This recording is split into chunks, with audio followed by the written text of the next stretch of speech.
Alright guys, TacticalRab back again today. Hope you're all doing well and enjoying your day so far. Welcome back to Valorant News and plenty to dive into today. After the first weekend of matches at the North American playoffs has concluded, two teams have been eliminated from Iceland contention, one of which being the Sentinels. Plenty of drama hitting the timeline as a result of this one. Very much intriguing your thoughts in the comment section below. Hit the like button if you enjoyed the video. Subscribe if you are new as always, I would greatly appreciate it. Really up to the channel, thanks for all the fantastic support these last few days. Firstly, a big bit of drama going on yesterday in the Thailand scene with Xerxia Esports. So this team is the former X10 crit team, definitely the best squad in this entire region. And well, they do qualify in the end for the playoffs again, or for the knockout stage as it's going on over there. And they beat Gen.G 2-0 as you can see. But the series before this one, they got disqualified or they got forfeited because, well, for some reason, the scheduling they've done here does not seem to be the greatest at all. And honestly, you could well argue that if this would have happened in another region, then the ruling would have been somewhat different. So what happened here effectively is that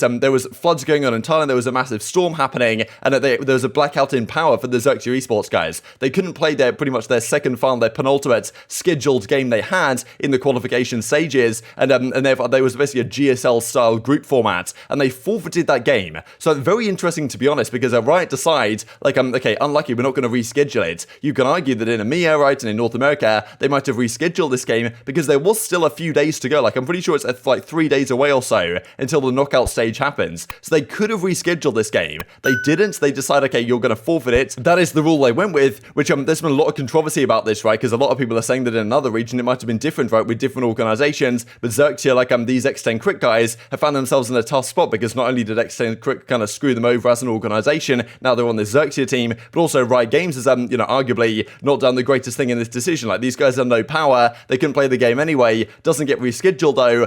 They just get straight up forfeited, right? I heard they're moving their PCs to another location to compete as well. So they tried their best, but for whatever reason, the ruling on this situation did not go in their favor. They get forfeited that one 2-0 to bleed. And look, in the end, they do qualify regardless. But what it does mean is that the seeding won't be ideal for them going into the knockouts, which still, well, leaves them in a more difficult situation. So not really sure what's going on here. Not really sure why this was the case. Why it couldn't just be rescheduled, as plenty of the EMEA games have been for other extenuating circumstances. Well, look, hopefully this stuff doesn't happen going forwards, but it's just kind of the inconsistencies of the ruling across regions, which has made a lot of people frustrated. But let's dive into the North American playoffs that went down last night then. The first series was the Knight up against XSET.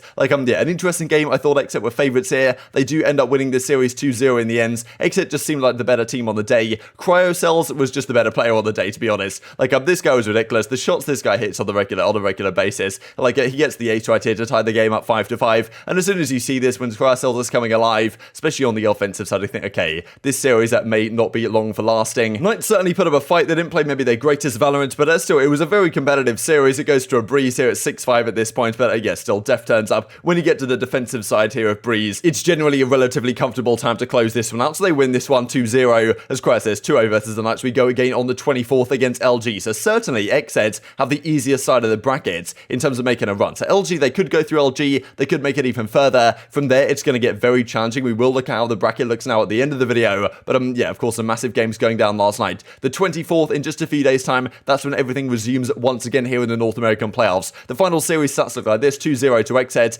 Look, overall maps, Cryo is just 58 in 22, plus 36 over 2 maps. I just can't understand this guy, honestly. 25 and 11 map 1, then he goes to Breeze, and basically just rinse and repeat, 33 and 11. I believe in terms of ACS, this was the best individual performance on the day. In terms of KD, it actually wasn't, because TenZ went crazy in the first map of their series against version 1. We'll talk about here in a second. But yeah, XSET go through. The Pittsburgh Knights, the first team to fall out of this tournament, but we've got to talk about the Sentinels series. Everyone's desktop right now leading up to it. Memes if Sentinels win, memes if Sentinels lose. And well, look, the team started off looking very good. The thing is with the Sentinels performance yesterday, that TenZ played some of his best Valorant we've seen in a very long time. We've talked a lot lately about the fact that, okay, Sentinels, TenZ has been underperforming. What's going on here?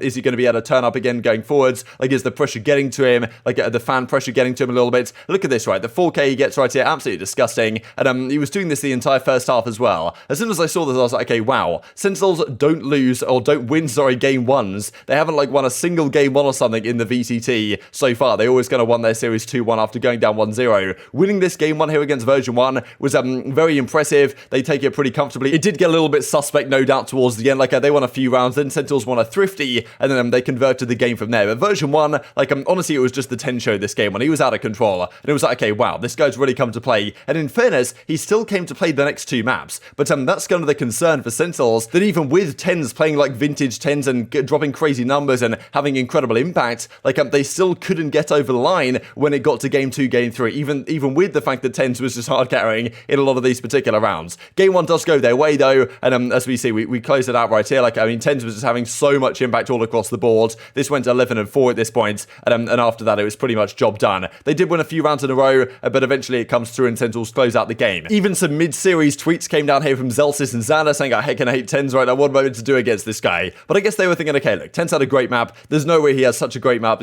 second and third map. We can still bring it back in this series. And that's pretty much exactly what they do. Like, Sentinels had a pretty woeful start, honestly, to this ascent. They had a pretty good defensive side on the whole. They won, I believe, 6 rounds in a row after losing the first 5. So, yeah, just a few rounds here that if Sentinels had a better start to this game, then it might have been a very different story. But version 1 have a very respectable T side. I believe it was 6-6 at the end of the offense. And yeah, I'm pretty sure this is the final round of it to actually tie up the game in the end. Nice plays from version 1. 6-6 goes to the pistol rounds. They win that one as well. They win the second half pretty comfortably. And then we end up on Fracture right here. So yes, it's a game 3. Pretty much what we expected to happen, especially after, well, Sentinels went up 1-0. I thought version 1 would find a way to bounce back. But I mean, look at TenZ, right? This guy's honestly ridiculous. The shots he was hitting, like, it's not just the game 1 he was dominant. Certainly in this game as well, like when he went on to the Rays, he had a fantastic map here as well. But still, it wasn't enough for Sentinels. So yes, they win the kind of force buy, they get the defuse. And at this point, they're up 6-3 on their defensive side, which is actually very solid indeed, because that Fracture is, honestly, the offense on this map is pretty good. You can attack from like all directions. And at 6 rounds at this point from Sentinels was very promising. But still, this massive 3k here from Xerxia to help close out this round, that really kind of bridged the gap a little bit. And then from there, Sentinels really couldn't get anything going again. So kind of surprising, really, like it was such a crucial round for them. They end up losing this game out, and that's the thing. TenZ had like one of the greatest series we've seen in play in quite some time, and still, it wasn't enough. Version 1, they are pretty damn good, right? And there were some crucial moments with the Sage Walls and stuff that ended up costing Sentinels, but yeah, still, they were expected to lose this series. They do lose this series. They played better than they have done in quite some time, but yeah, it's still not enough, right? They go out of the tournament in the very first round. Sinatraa says it's a tragedy. I'm sure people are already asking for Sinatraa to come back into the lineup, right? But I mean, look, there was plenty of other responses to this. This also from Xerxia, just kill the team. Like, this was actually stated by Zombs. He tweeted this out after they won, because of course they played not too long ago, right? In the final match they had on the regular stage, where version 1 won that one 2-0 very comfortably. Sentinels put up a better fight here, but you could argue the better fight was just because TenZ played like TenZ today and had a fantastic series. But even after this one they played in the regular stage, Zombs says you have to win a non-seeding match to get verified. And well, of course, he ends up winning them in an actual proper game this time. The roast certainly kept on flying in, because Vanity pointed out Dan were just throwing wiper walls up for funsies. Like, he wasn't particularly happy the way that Dapr was playing, like just throwing stuff for no reason at all. No rhyme or reason behind a lot of the stuff that Sentinels seemed to be doing. Vanity wasn't particularly happy about it. Formerly of version 1, of course. They will play version 1 in a few days' time, which is going to be an incredible series. This also from dapr. I know all the people trash talking me right now would never say it to me at LAN, because I won't be there, right? So yes, they're not going to go through. Tough for Sentinels fans, expected to be honest, but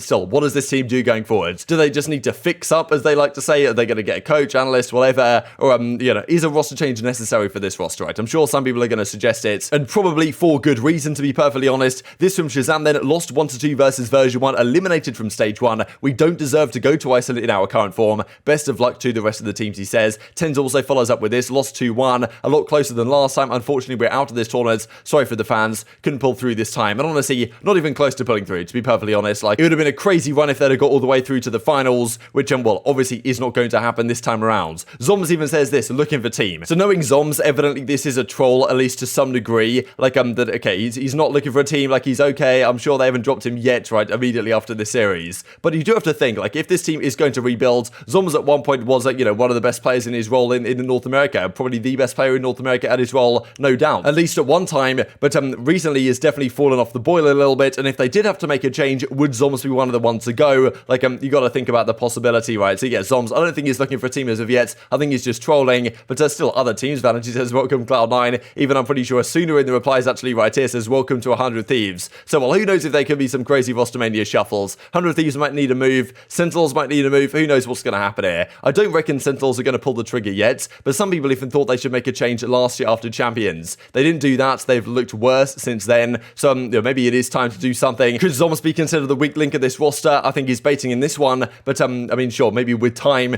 things will certainly change. This also, as Effie says, honestly, from version 1, we did it for Brazil, because obviously the Brazil versus Zombs drama during Champions was quite something to behold. And he says, you know, well played. You did something they could never. So still roasting the Brazilian scene when he gets the opportunity to do so. But of course, they get double first rounded out of this tournament. Not the most ideal situation for the Sentinels, guys. I'm sure you guys will have your thoughts in the comment section below. 2-1 then in favour of version 1 over the course of it. As we can see, TenZ had a great series, 64 in 46, plus 18. And, you know, ShahZaM a pretty decent one as well. And if we look at the Haven, for example, I mean, TenZ is plus 22, 31 in 9, 413 ACS. Game 2 on Ascent doesn't go their way, 13 to 9. TenZ doesn't have the greatest map right here, but then he bounces back on the Fracture with the Raze. Only 19 in 19, but still a lot of impact this game, especially in the early rounds. But yeah, towards the end, version 1 close out pretty comfortably on their defensive side. They win this game 13 to 8 in the end. So especially these final 2 maps, not particularly close. Sentinels just fell short as soon as like TenZ wasn't dropping insane numbers as he was on the Haven. Like then they kind of collapsed. Version 1 certainly were expected to win that series. Sentinels put up a decent fight, but it's not enough for them in this tournament. This is then how the bracket looks. In a couple of days time on the 24th, that's when we go playing again on lower round 2.